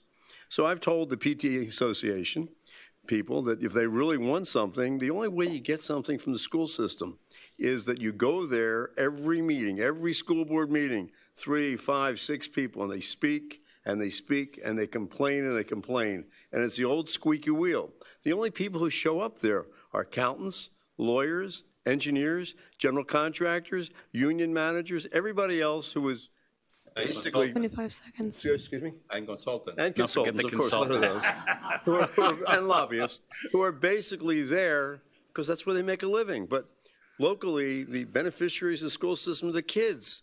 But the kids don't vote, the kids don't contribute to campaigns, the kids don't knock on doors. So the parents have to do it. So the only way the parents do it locally, but if they want to get something done, they have to go down there meeting after meeting after meeting, and you don't have to throw lots of money at them like we've done at MAST. That's not necessary. We can get things done, but we have to be proactive to do it, and it has to be the parents of the kids to keep going down there. And as far as MAST goes, it's ridiculous to say that any of our kids, with the money we pay there, will not be able to attend MAST. So maybe we have to take kids back out of MAST, back here, have the proper school, have the proper number there with the facilities they have, and I think things will work out fine. But the main thing is to be proactive and get down there meeting after meeting after meeting. Thank you. Mr. Segurola. Mass has been a victim of its own success. I think when the idea was first conceived of doing at Mass what has been done, number one, Key Biscayne has changed. The population continued to grow.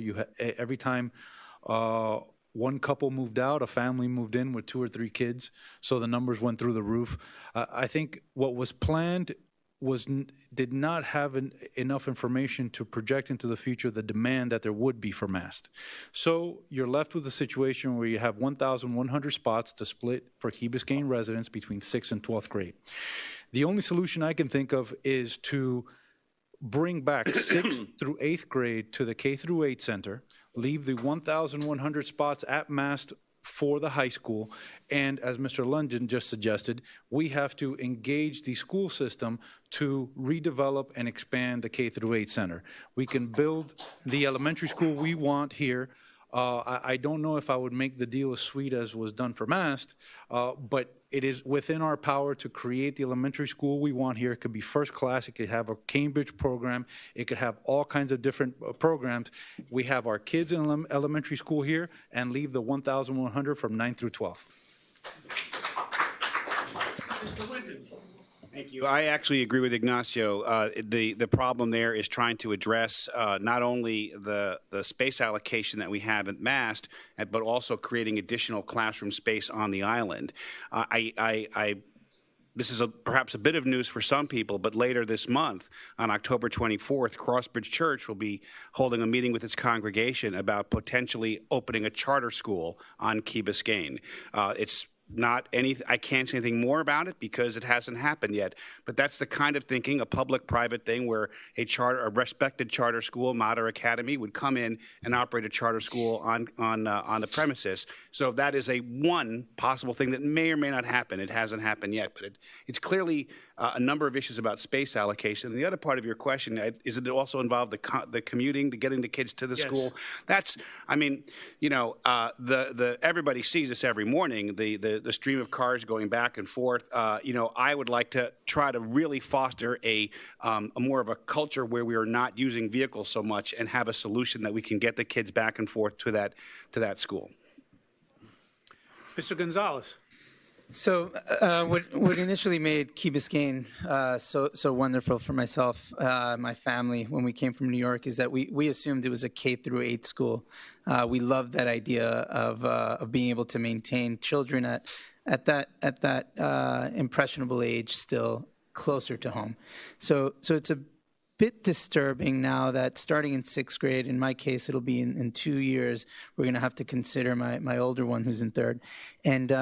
And I think a solution that Ignacio and someone else mentioned, I think Tony, is about really, or Ed, bringing back the programs here on campus. So it's about building up the structure, if required, over the parking space over there, and really being able to say this is a K through 8 school with the same program availability, and then that relieves the pressure over at MAST. I think the original thinking it was very successful, overly successful, and we have to come up with a solution because there are too many parents that are being left out. And if we don't address it now, like Ed says, is going to the county, going to the school boards on a regular basis and being that squeaky wheel, it's not going to be solved. And that's how I feel. The idea of the transit, I think there are little solutions that can be put into place. I think there's a private-public opportunity there for specialized larger golf carts or other access, maybe routes, safe routes that would allow children at a certain age to arrive at the school. That's all. Mr. Laredo. Before I answer the specific question, I want to make sure that I don't leave the wrong impression, not only for the rest of the campaign, but when I, hopefully with your trust, serve you, that any kind of reflection is a reflection negative on the people who preceded me. I think we owe a lot of gratitude, and I started this meeting by thanking the City Council and all the people who served up to now. This is, we have a phrase that in politics, public service, no good deed shall go unpunished. And when you consider that it's done for free, with people that have families, and a lot of time we need to always, say thank you and say where we are now is at a time that we need to pause and see how we can help that dream move forward. And so I know that the mayor left and others, I didn't want to meet with my aggressiveness, try to reflect that they have done anything wrong. It comes to mind again because when that decision was made en masse was one of that. It was made at the best decision at the time. I, as a former athlete, hate Monday morning quarterbacks, people who now criticize in retrospect. So having said that, and I did say at the beginning, the only thing that I hope to have as intelligence to know what I don't know. I know very little about this subject. I have common sense, and I know that is a major issue, and I'm very open to an equitable solution that is fair to all. And to echo, I also had an encounter with my contacts with the authorities from the school board, like you did informally, and I was chewed out because when we go out, I applaud us, so we should participate more in the county meetings and the school board meetings, but we should go there with the Key Biscayne nice. We tend to be a little arrogant sometimes. So we start off and we turn off 2 votes right away. If we just be nice, we have a lot better to go. So I would modify your suggestion by saying that we go with some degree of gratitude. They were flexible. What happened in Mast was not, it was new, just like this community was new. It was an experiment. But we need to take, we need to now make it better. And ties me to traffic. And nothing makes me happier at my age than getting out where I live and watching at 7:30 all those kids with all the stuff, and some of them on bikes and some on skateboards. I just light up. And so my biggest concern is their safety and the opportunity they have, just like the other group that I have a concern at is senior citizens. The rest of us in the middle can take care of ourselves.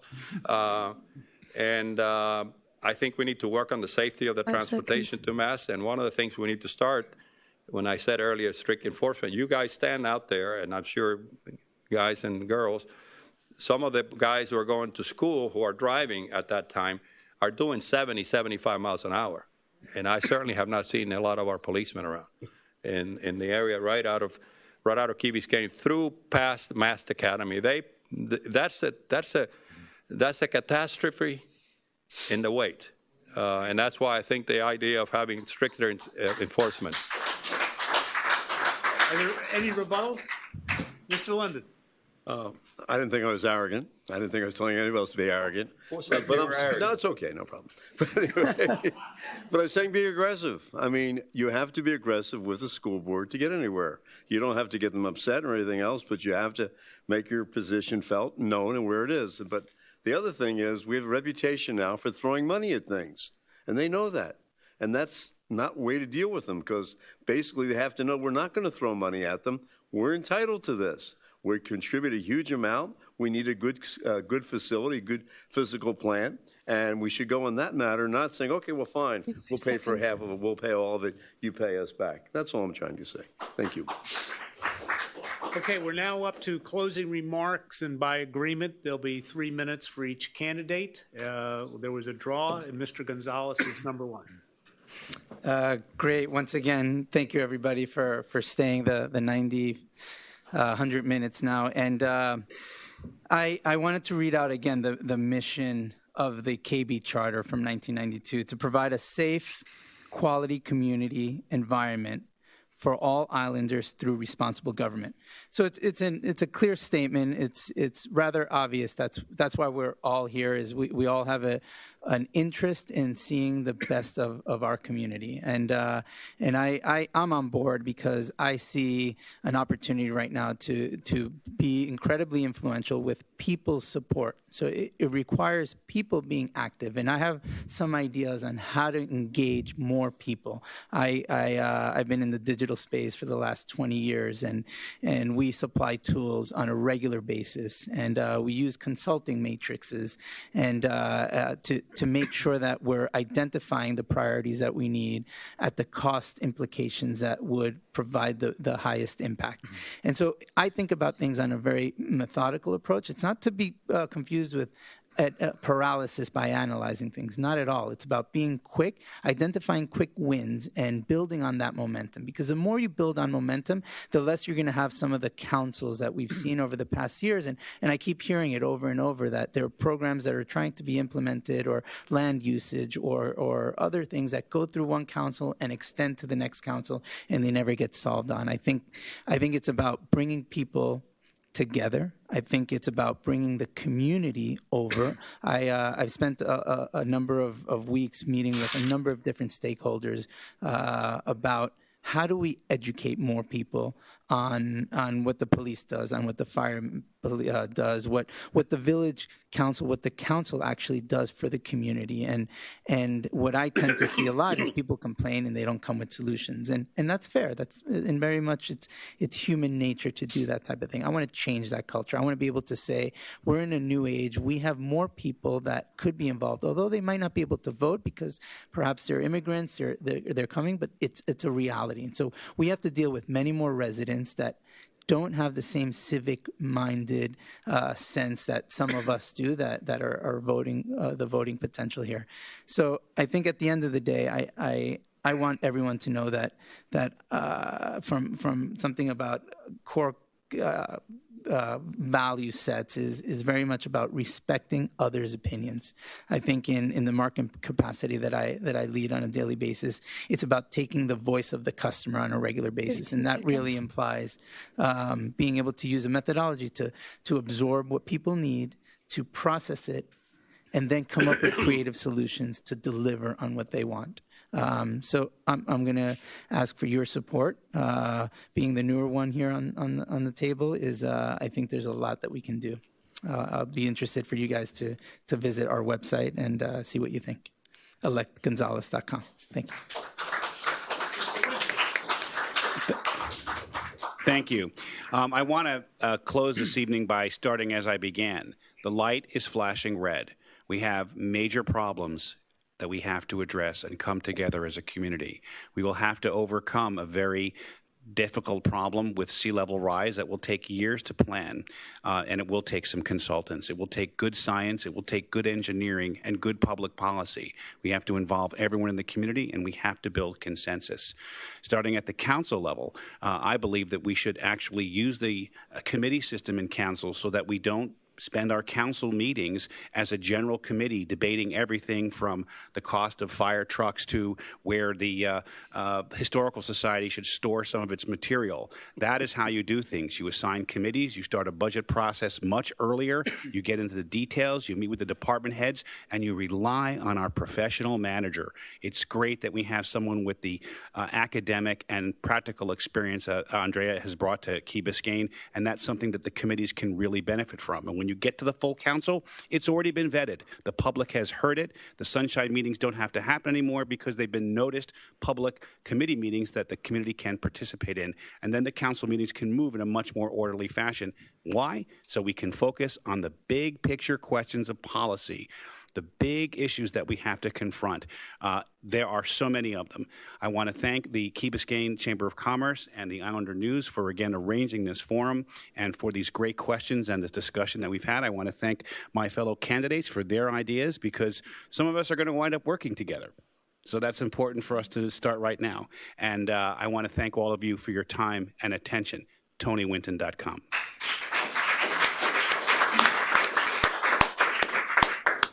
Mr. London.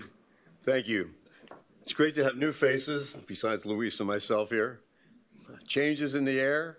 I think it's great. I think you guys, when you get elected, hopefully you'll get elected shortly. Hopefully I'll get elected also shortly. But all of us can't be there, but if you don't, if I don't, you come back the next time. So why should you like me? One, experience. I've had a lot of experience, good, bad, and ugly, public, private, and other ways, on the council. What am I really number one? There's no really number one, but the council should make sure, as a board of directors, as a board of trustees, as a council, that we're fiscally responsible for your tax dollars. We have to know what's happening. Right now, we never have any reports in council, when I was there for 4 years, of what the budget was, what we spent, what we didn't spend, not one report.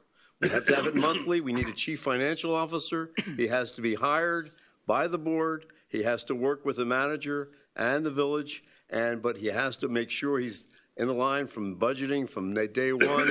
It has to be zero-based budgeting. Right now, we have slush fund budgeting. What is slush fund budgeting? We have a $100,000 item on the board, on the particular line item. We spent $60,000 last year. We're going to spend $60,000 now. We're going to budget it for $20,000 since we have $40,000 left over. No, we'll budget it for $100,000. So there's no financial responsibility. There's no financial discipline. This has to go. At the first budget meeting, because we have no chief financial officer, we have really no financial people, they didn't even know what we spent last year. If you looked at it, the first budget meeting had showed not a column what we spent the entire year. And how is the council supposed to make intelligent decisions without good data?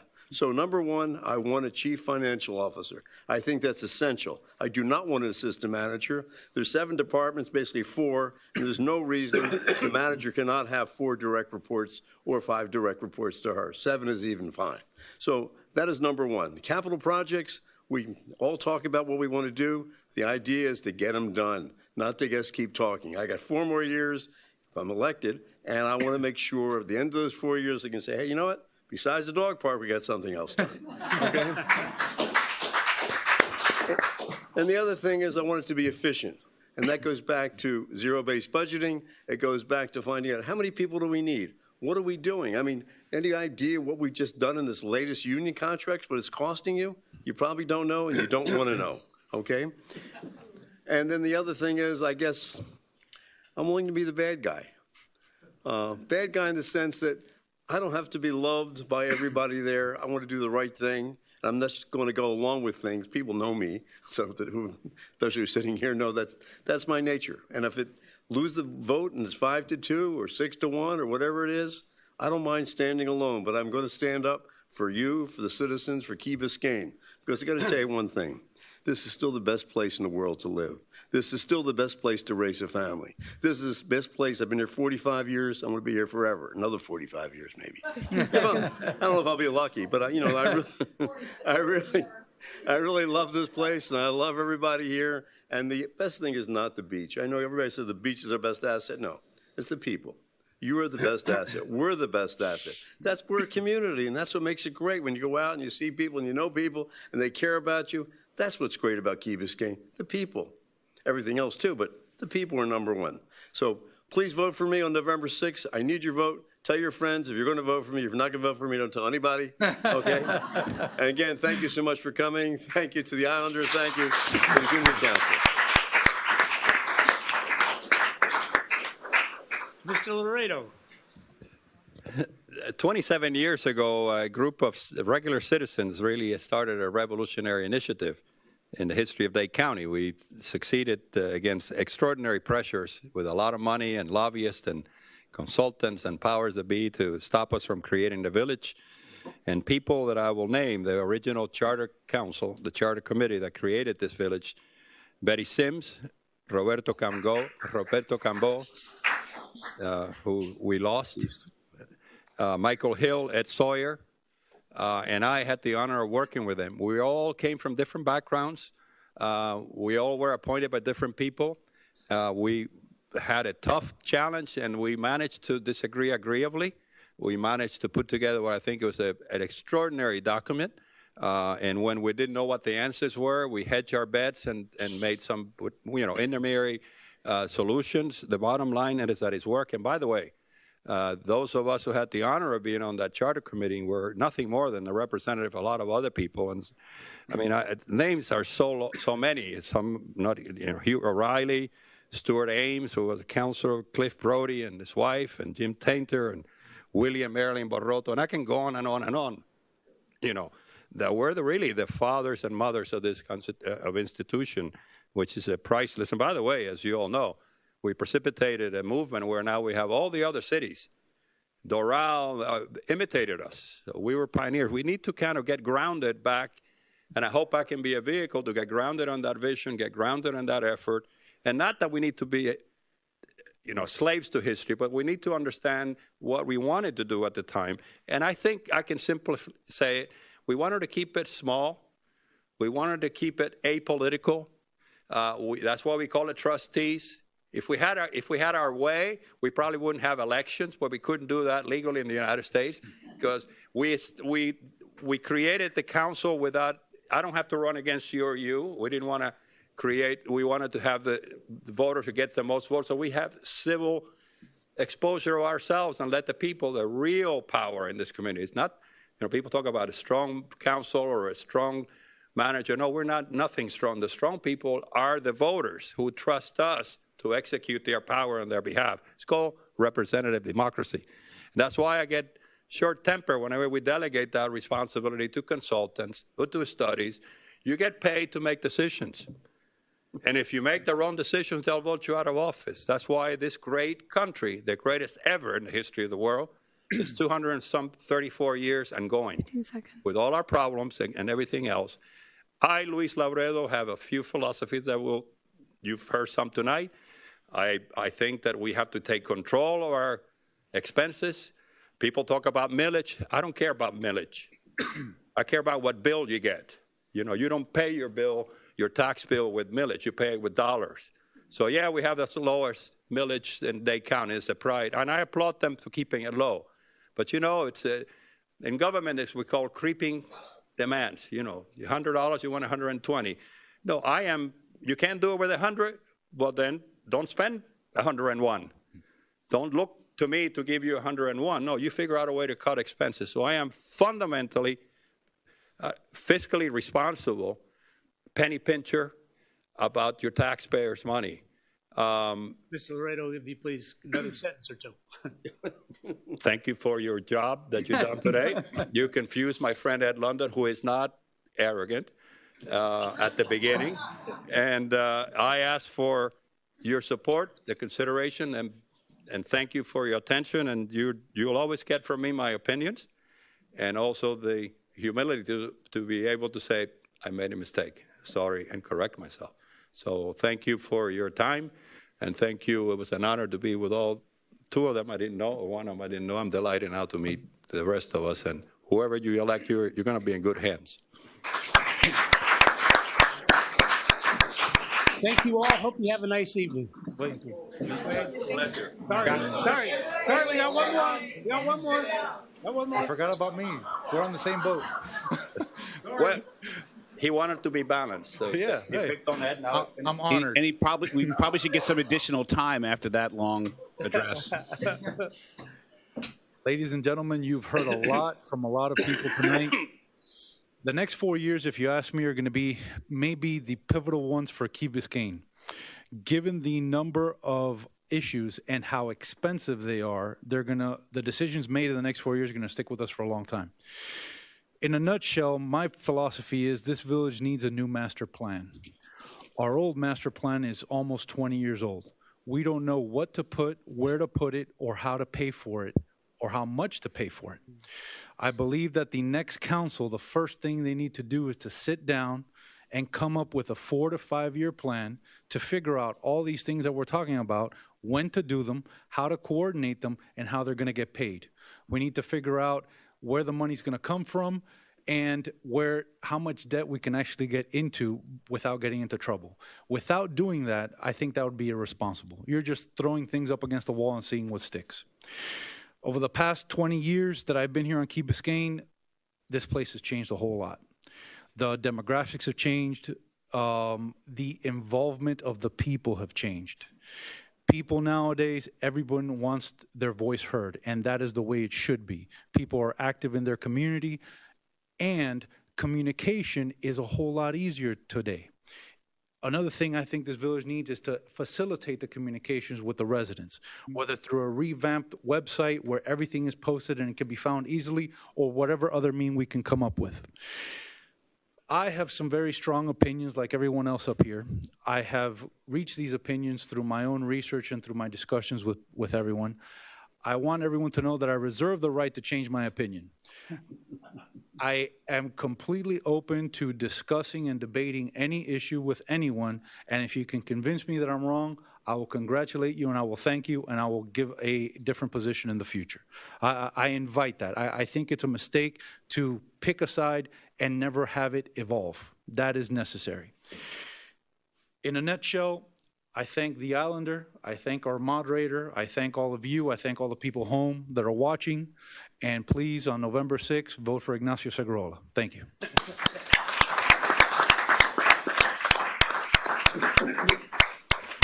For a second time, good evening. Thank you for being here.